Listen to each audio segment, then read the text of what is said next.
de leur portrait. Oui. Vous avez photographié Lagacan un jour, racontez-moi comment ça s'est passé. À Lagacan, qui m'a convoqué à l'hôtel Ritz aussi pour faire son portrait pour ses Fidèles.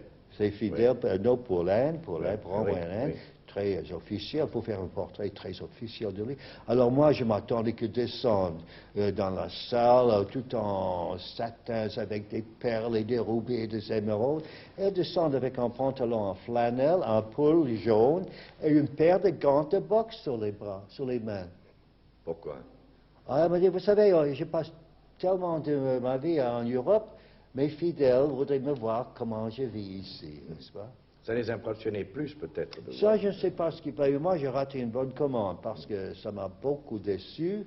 Je lui dis, j'aurais pensé le voir sur un balance avec son poids en perles de l'autre côté, n'est-ce pas, comme ils font dans les Indes. Alors, il m'a dit que j'aurais besoin peut-être de quelques milliers des épreuves. Mais je dis, moi, il faut me porter ça dans un laboratoire commercial. J'ai raté un bon commande, n'est-ce pas? Il y a beaucoup de souvenirs dans votre livre aussi, beaucoup de souvenirs d'artistes que vous avez connus, qui ont été vos amis. Oui, tout le monde est passé dans mon studio. Oui. C'était comme une gare à cette époque. Mais à Montparnasse et à Montmartre, vous avez connu beaucoup d'artistes. Je voudrais que vous racontiez comment Utrillo faisait poser Kiki de Montparnasse. Vous racontez cela dans votre livre. Voilà, Utrillo, je ne l'ai jamais photographié. Tout de même, je choisissais mes sujets un peu, vous savez. Moi, j'aimais les peintures d'avant-garde, comme Picasso, Braque, Matisse, Derain. C'est eux qui sont venus. J'ai invité parce que j'ai trouvé leur tête plus intéressante. Et, des histoires sur Utrillo, sur l'autre peintre à Montparnasse, Soutine. Soutine, oui. C'est assez cocasse, n'est-ce pas? Racontez l'histoire de Utrillo et de Kiki. Utrillo, pareil, Kiki m'a raconté la première fois que je l'ai vu. Kiki était le plus célèbre modèle De Montparnasse, oui. Elle posait pour des artistes comme Annie plutôt. Et même quand elle venait chez des artistes qui n'avaient pas d'argent, elle les apportait à manger même. Ah, c'était la modèle idéale, ça. Alors, elle posait pendant 3 jours pour Utrillo. 3 jours. 3 jours. Il n'a pas laissé voir le tableau. Elle voulait le voir. Elle voulait voir le tableau. Elle s'intéressait aussi beaucoup à la peinture parce que plus tard, elle a fait la peinture elle-même. Alors, quand ça sera fini, il buvait du vin, elle lui donnait un verre de vin. Au 3e jour, il dit, c'est fini. Elle regarde, il avait peint un paysage. C'est très bien, ça, hein? Ça, c'est un peu de surréalisme, non? Oui, c'est joli. Derain avait une drôle de façon de peindre ses modèles aussi, vous racontez. Ah oui, mais enfin, une des modèles, il se servait de la photographie souvent pour peindre, comme beaucoup de peintres du 19e siècle, Degas, Toulouse-Lautrec, Ingres, beaucoup de peintres sont servis de la photo. Alors, il m'a demandé, vous savez, si vous photographiez quelques modèles pour moi, pas besoin de le faire poser si longtemps, n'est-ce pas? Est-ce que je peux vous envoyer une modèle que je suis en train de peindre maintenant? Et ça va me servir comme document, rien d'artistique.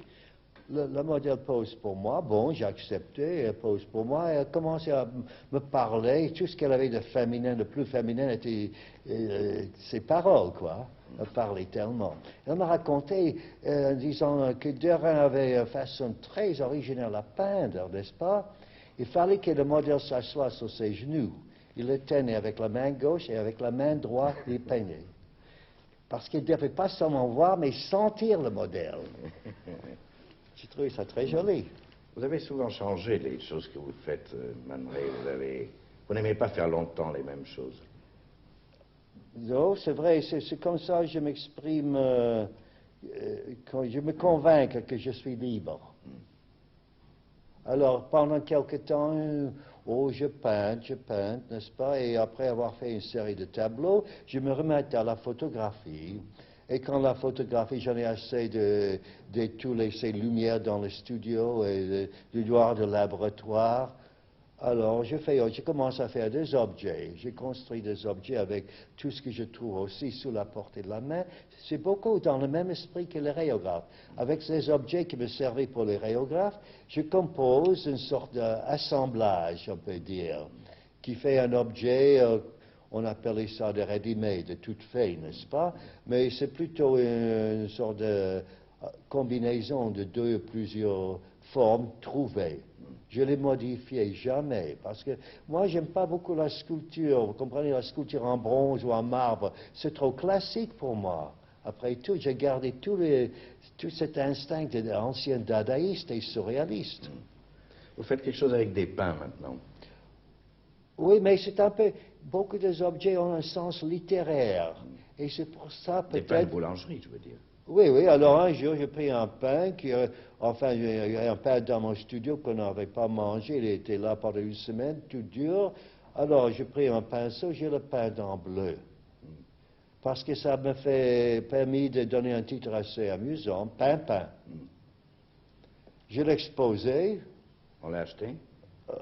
Je n'ai pas encore vendu ça, parce que quelqu'un m'a même dit, oh, je vais faire la même chose. Eh bien, mes objets étaient toujours imités, dans le monde entier même. J'ai reçu une lettre un jour d'une richissime d'Amérique du Sud qui m'a dit qu'il avait imité un jeu d'échecs que j'avais fabriqué même. Alors, vous ne voulez pas faire trop de choses non plus. On avait dit, je ne veux pas encombrer, il y en a assez. Oui, c'est ça. Moi, je trouve que la vie est trop encombrée avec les œuvres d'art. Heureusement, il y a beaucoup qui sont détruits pendant des catastrophes, des guerres, des massacres, des objets d'art. Et tout ce qui reste maintenant, on croit que c'est assez représentatif de tout ce qui est passé à ces époques. Mais peut-être les meilleures choses, on ne les a jamais vues. Et ça ne nous manque pas. Alors, ce n'est pas tellement tragique qu'on n'ajoute pas davantage. Je vous remercie. Je rappelle le titre de ce livre de souvenirs de Man Ray, Autoportrait, chez Robert Laffont.